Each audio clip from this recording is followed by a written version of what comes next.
Hello, and welcome back to the world of assassination and the subscriber contracts. And today's contract, Man Killer 4, set in Mendoza. And the contract ID is on the screen now for anyone who wishes to have a crack at it, and has been supplied to us today, courtesy of Paul Anderson 37. So moving on to our briefing, 47 arrives in Mendoza for this part of the series. And moving on to our targets, and today we have 5 of them. 1 must be eliminated whilst wearing our suit via a pistol, and the remaining 4 to be eliminated whilst disguised as the mercenary, 1 via sniping rifle, 1 via falling object, and 2 via sapper's axe. And we also have only 1 exit available to us. We can only get headshots. We must only eliminate our targets. No bodies can be found excluding accidents and poisons. We must not be recorded. And finally, we must make sure that all shots hit an NPC as our objectives. So for today's challenge, we'll be starting at the shrine, and we'll be bringing with us a sniping rifle in a briefcase along with our silenced pistol.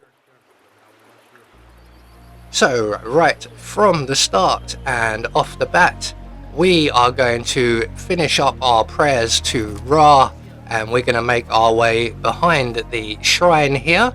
And if we look up and use instinct, we will notice our first target is almost directly above us, currently engaged in a conversation with his colleague.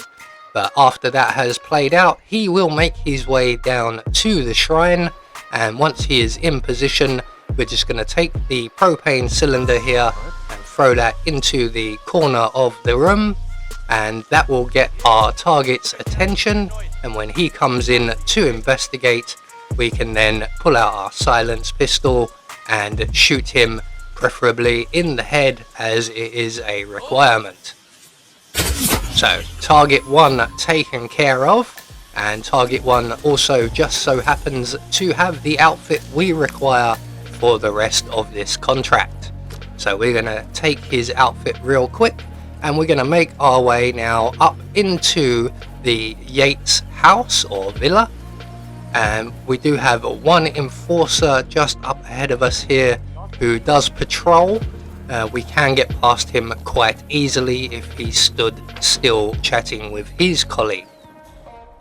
So once we make it into the house, we can see that both of the Yateses are in attendance, and they are up on the balcony, and they are flanked by 2 target guards.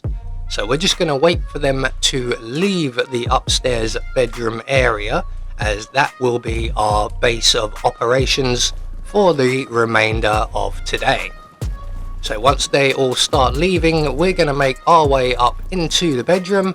We're going to immediately pull out our sniping rifle, make our way out onto the rear balcony, just as our next target is positioning himself perfectly for a headshot. And if we get it just high enough, we should knock him clean over the balcony or the railings and into the ocean. So that's 2 targets taken care of. So we're just going to make our way into the bathroom and hide our sniping rifle and briefcase. While we're here, we're going to grab the sports car's keys, as that will be the nearest exit and also the only available exit. So all we have to do now is await the return of the Yateses. First and foremost, Mrs. Yates will ascend the stairs first of all. So once she gets safely into the bedroom, we can then pounce on her, render her unconscious, and get her into a closet and reset ourselves back up at the top of the stairs, preferably just in time for Mr. Yates himself, our next target. So we're just going to stand here by the calendar, and when Mr. Yates joins us, we are going to rinse and repeat the same thing, except this time, before we dump Mr. Yates in the closet provided, we need to eliminate him. So we're just going to pull him over onto the carpet a little bit more here. We're going to have a good look around before we drop the chandelier here onto our target, and that is 3 down with 2 to go. So we're just going to hide the evidence as we're not quite done in this area. Mr. Yates's 2 bodyguards are still guarding the top of the stairs. So we're going to grab the sapper's axe from the wall, throw it against the wall, and then retrieve it. That will get the attention of both of the targets, and we'll use instinct to see which one is coming up the stairs first. And it is the thrown item elimination. He has spotted the mess in the room, made his way in, and immediately regretted it. So, one more target to go. That will be the melee elimination with the sapper's axe. And obviously we don't want him spotting his colleague laying on the floor bleeding. So we're going to deposit him in the crate provided, and we're going to reset once again. So axe against the wall, retrieve the axe, move a safe distance. There is our final target just radioing in that he's heard some strange noises, and not that everyone who's gone upstairs has not yet come back down.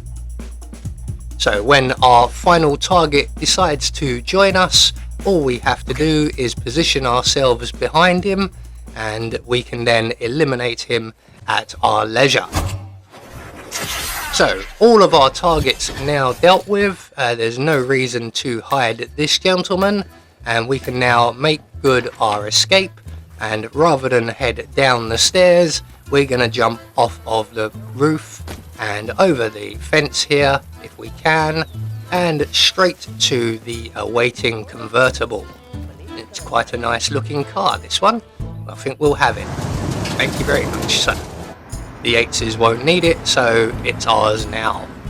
So there we go, one more subscriber contract taken care of, and we just get confirmation all of our targets were eliminated according to plan, and we've met all of our objectives, and that will gain us our Silent Assassin rating. I have been Anubis, and I will see you all in the next video.